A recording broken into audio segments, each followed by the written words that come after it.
Last night was a terrible forest fire, and in that fire there was a herd of mammoths. Almost every member died, except for two.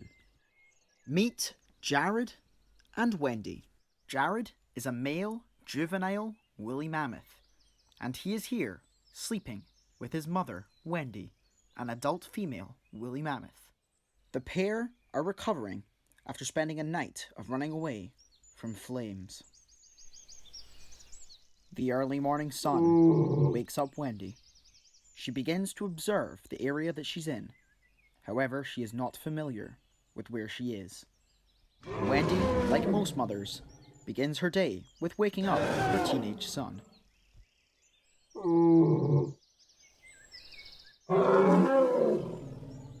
She begins to reassure Jared. The two are very stressed from last night. Now that the pair are awake, they must use the morning wisely to travel to an area of water. If they do not, there is a high chance they could die. This is the first time Wendy has ever been alone in her life, and it will be her biggest challenge yet. Hello there, my name is Brian Thompson, and I am the Director of Marketing here at Cenozoic.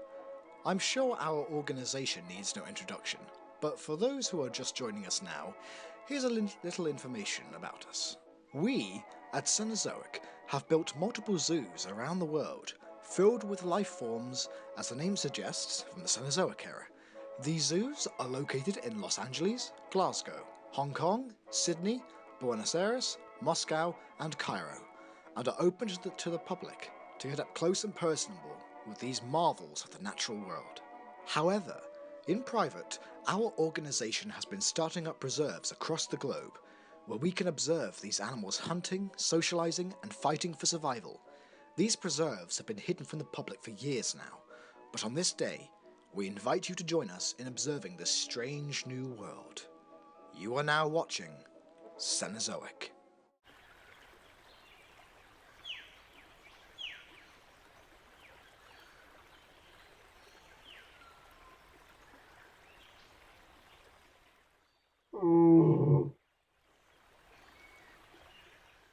Near this body of water, we find Wendy and Jared, who have been walking for many days now and are in dire need of hydration. Due to the extreme levels of heat in this part of the world, woolly mammoths like Jared and Wendy have had to adapt and now spend the afternoon soaking in water. This is so they do not pass out due to the deadly rays from the sun. And now they travel in the morning and later in the day. Nearby we see a Meropus drinking from the body of water. Meropus is a species of Calicotherium, which are close relatives to horses. Also, Meropus, unlike all other Calicotheres, is the only species that doesn't walk on its knuckles. However, this Meropus has spotted something in the water it does not like.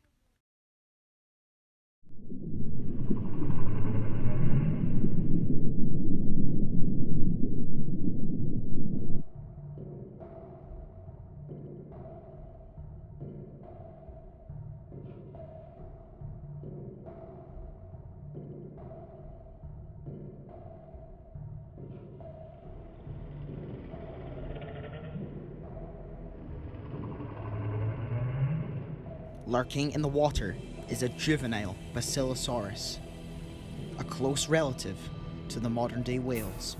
And this one's hunting.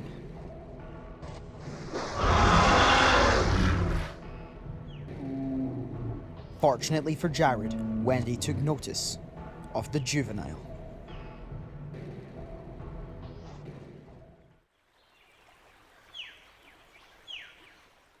It seems Wendy and Jared have had enough for today, and so they continue their journey. However, unfortunately for the juvenile Basilosaurus, another day goes by with an empty belly, and so it dives back to the depths of which it came.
This is Ares.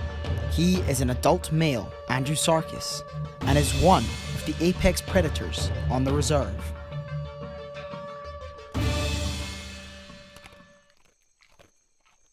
To ensure a balanced ecosystem, there are only 6 Andrewsarchus on the reserve, and Ares is one of these rare few. Ares is finished with his quick snack and decides it is time to leave. As Ares departs, he leaves behind the body of his most recent kill. Just because he is finished eating does not mean this body will go to waste.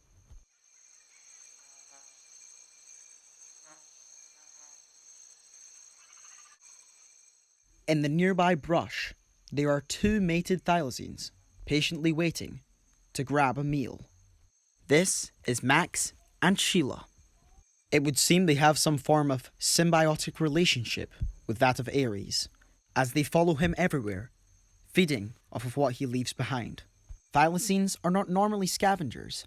However, in this new land, they must adapt to survive. The pair have decided it's time to move in for the carcass.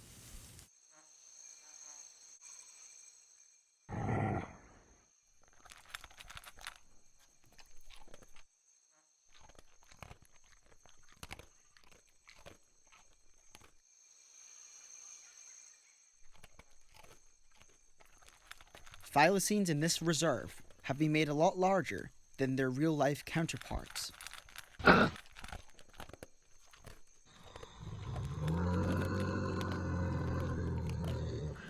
This is to try and give them a fighting chance at survival in these harsh conditions.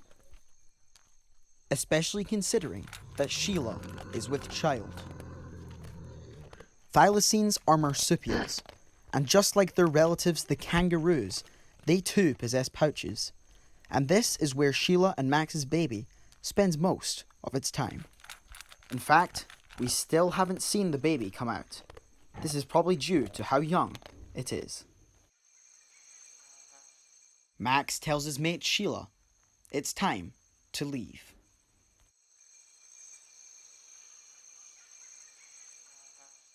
And so the two depart, following close behind Ares, the Andrewsarchus, to ensure that they will get a meal tomorrow.